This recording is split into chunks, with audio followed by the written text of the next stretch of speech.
میں جب میرا سر جھکے گا تو اللہ کے سامنے جھکے گا، جب بھی جھکے گا تو اللہ کے سامنے، کسی اور کے سامنے نہیں۔ لیکن حال تو یہ ہے کہ ہم 5 وقت کی نماز ادا کرتے ہیں اور 5 وقت بھی ہمارے کئی رکعتیں چھوٹتی ہے۔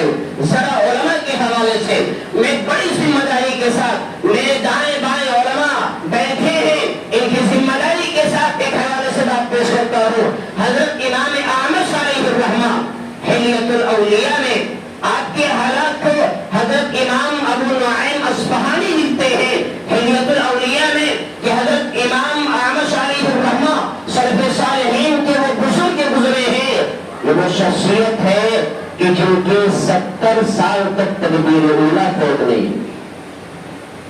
کتنے سال تک؟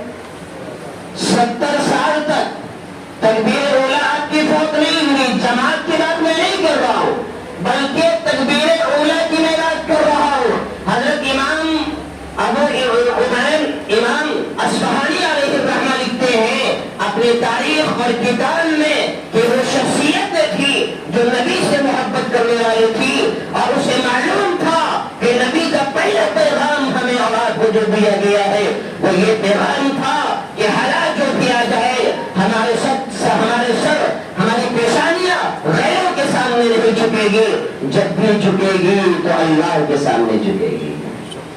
آگے اسی کو میں تھوڑی سی تفصیل آپ کے سامنے میں ذکر کروں۔ عربی کی ایک بہت مشہور کتاب ہے الجواہر علی قلوب الکبائر، ایک کتاب ہے، اس میں ایک واقعہ ایک خاتون کا لکھا ہے۔ ایک خاتون ہے پہلے زمانے کی، اثر کے بعد کیا ہوا؟ وہ نماز پڑھنے کے لیے مصلی پر آتی ہے اور اس کے دل میں ایک خیال پیدا ہوتا ہے کہ میں جب تک نماز پڑھ لوں تب تک کہ آگ جلا لوں کھانا بنانے کے لیے، بھٹی سلگا لیتی ہوں اور وہ تنور سلگا لیتی ہوں، ادھر نماز پڑھوں گی اور ادھر بھٹی سلگ جائے گا، آگ سلگ جائے گا، پھر کھانا آسانی کے ساتھ بنا لیں گے۔ وہ خاتون آگ جلانے کے بعد، تندور کو سلگانے کے بعد وہ نماز کے لیے نیت باندھ دیتی ہے اور بچے کو بازو میں کھڑی کر دیتی ہے۔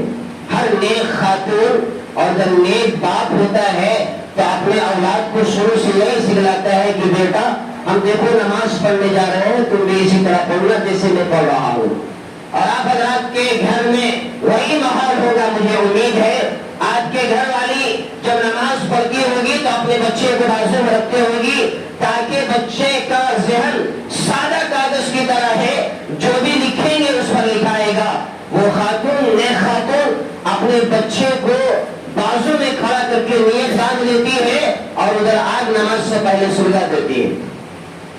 تنور کی بھٹی جل رہی ہے، آگ کے شعلے بھڑکنے شروع ہو گئی، ادھر بچہ وہاں سے کھسکنا شروع کر دیا، کھسکتے کھیلنے لگا۔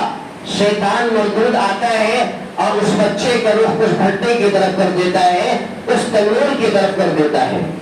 بآخر دل میں وسوسہ پیدا ہو رہا ہے، شیطان اس عورت کے دل میں یہ بات ڈالنے کی کوشش کر رہا ہے کہ ارے تمہارا بچہ تنور میں جلنے جا رہا ہے، تم کیا نماز پڑھ رہی ہو؟